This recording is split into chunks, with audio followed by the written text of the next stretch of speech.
So as you know, Saturday and Sunday are, exciting times for me because I get to prepare for Motivational Monday and I have to think of something that is personal and exciting to share. Morning, Hwee Suan.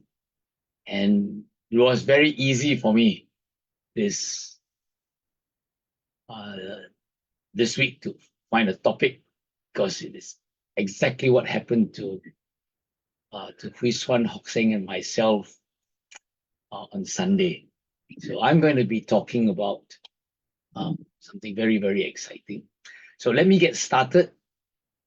Seeing it's 11 o'clock. Okay, so let me share my screen.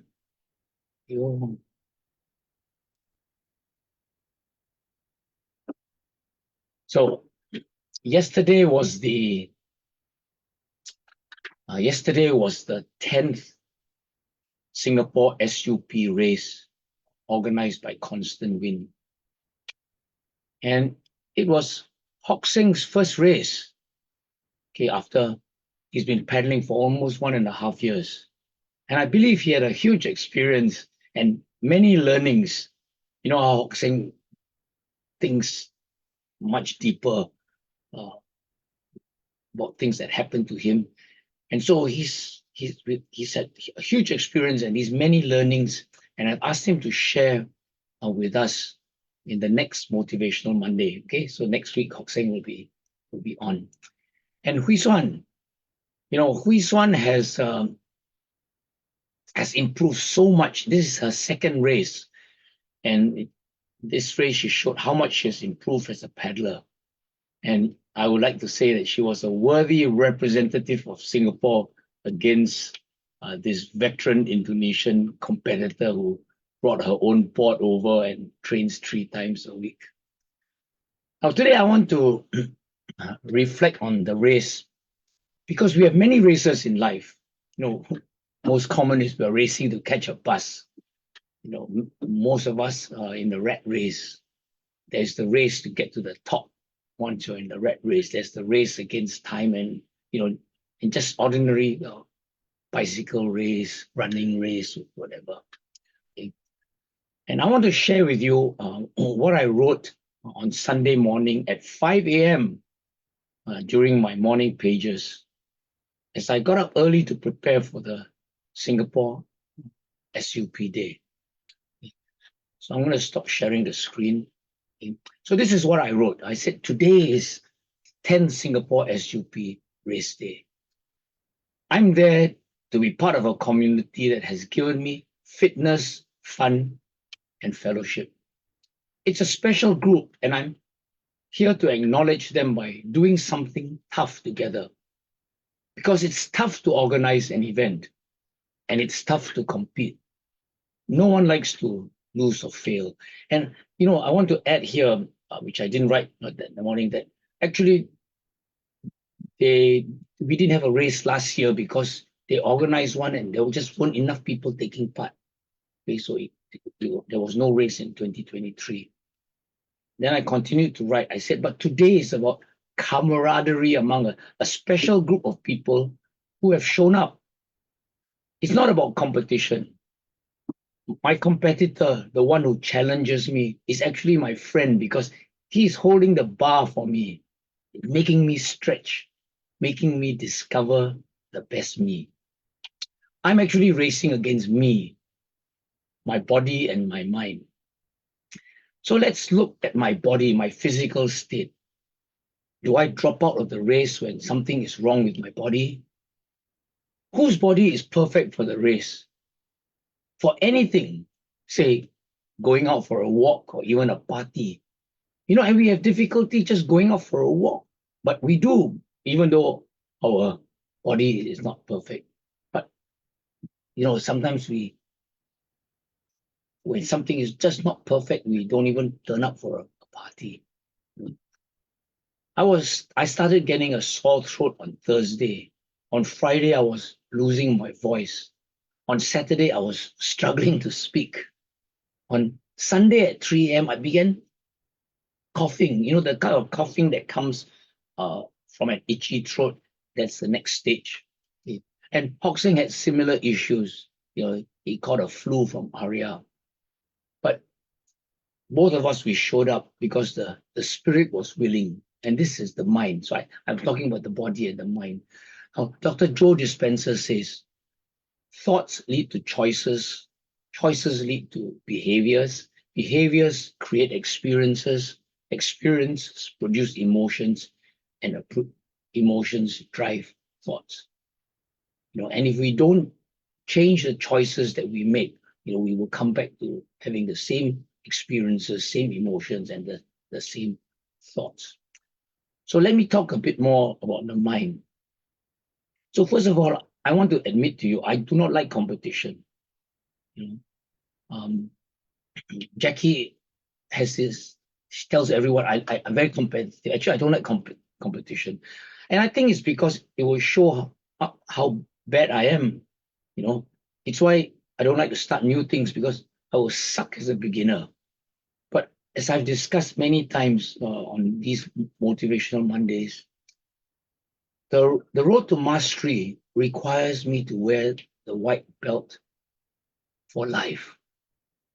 I need to get used to the idea, this discomfort of being uncomfortable and looking foolish. Otherwise, I will never learn. And as I get older, as the world is changing so rapidly, if I don't continue to learn, I will be completely useless to my grandchildren, to the people around me. So let me just share a screen again. So Summer Sanders said, to be a champion, I think you have to see the big picture. It's not about winning and losing. It's about every day hard work and about thriving on a challenge. It's about embracing the pain that you'll experience at the end of a race and not being afraid. I think people think too hard and get afraid of a certain challenge. Let me read a short extract from a very inspiring Facebook post by this lady, Rachel Consella, which she wrote on the 26th of May this year. She says, when I look at my life in the next 5, 10, 15 years, I've got some crazy, real, challenging goals planned. I wanted to prepare my mind to understand and fully believe and remember that I am capable. That's what this is all about, this marathon. Okay, the marathon was a way to use my body to train my mind. I want to say it again. I wanted to run a marathon because it was a way to use my body to train my mind. She sounds, exactly like David Goggins, who's talking about using exercise, to train the mind. So it all starts with, and it continues with a body that is not perfect. Okay? And when you think of it, do you only enter the race of life under perfect conditions? Then you'll never happen. So yesterday morning, despite the stress that comes with the race, any race, I told myself, I will smile and be surprised. I told myself, this is what I wrote, there will be a few things to discover. I have no idea how I would place in the race. What would be the sea state? And the day before, on Saturday, it was heavy thunderstorms with, strong winds and waves. I told myself I would be happy as long as I've done my best. Just showing up despite having a sore throat, to me, is a big win. A sore throat does not stop a smile, and I can make, many people smile by being there. So do you know what were some of the unexpected bonuses I got? Because I went there, there were unknowns. So let me share with you the unexpected bonuses I got. Okay. First, God's power over weather was a gift. It was perfect weather for a full program of paddling where you're out there, in the heat. The sky was cloudy, so there's no danger of dehydration.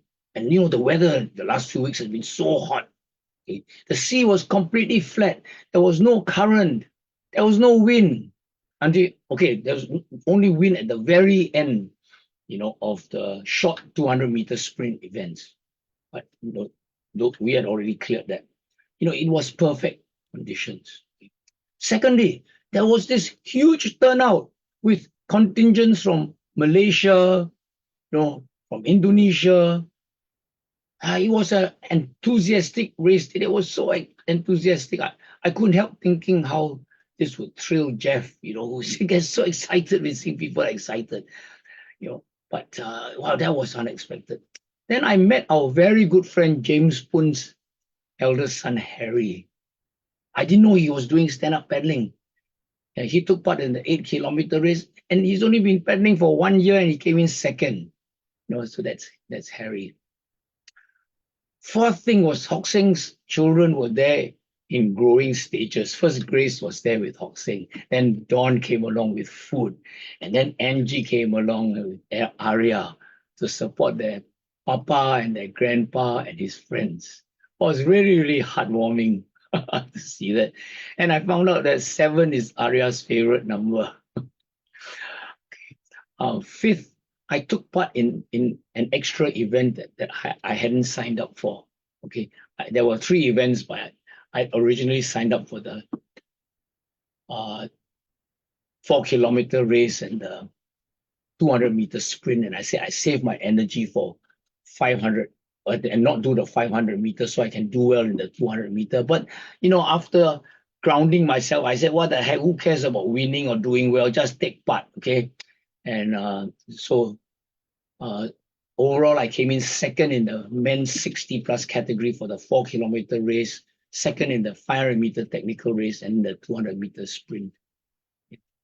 And 6th, okay, the final surprise blessing was, we had a chance to, I had a chance to have several casual chats with our guest of honor, Muhammad Fahmi, who is mayor of the Southeast District.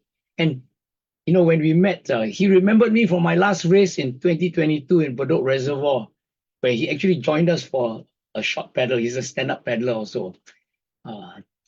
And so, we had a good time. Now, I had to rush away for family lunch, so I couldn't stay for the medal awards. And he actually obliged me. This one was before we did this mock-up thing. He obliged me with a photo presenting me with the medal, so at least I got something on record. Okay. Now, I'm actually amazed. I learned something. I'm amazed that someone so busy as him can be so present and so personable on a Sunday activity like this, which is hardly related to Singapore's GDP, isn't it? You think the PAP is all concerned about GDP. But maybe it's at the heart of building a community of champions who choose to spend their own day of rest discovering their best selves to serve their society. So when we go there, we are actually becoming better people. So I want to end with a quote from Jen Stevens, okay, in her book. Hang on. What is it? Sorry.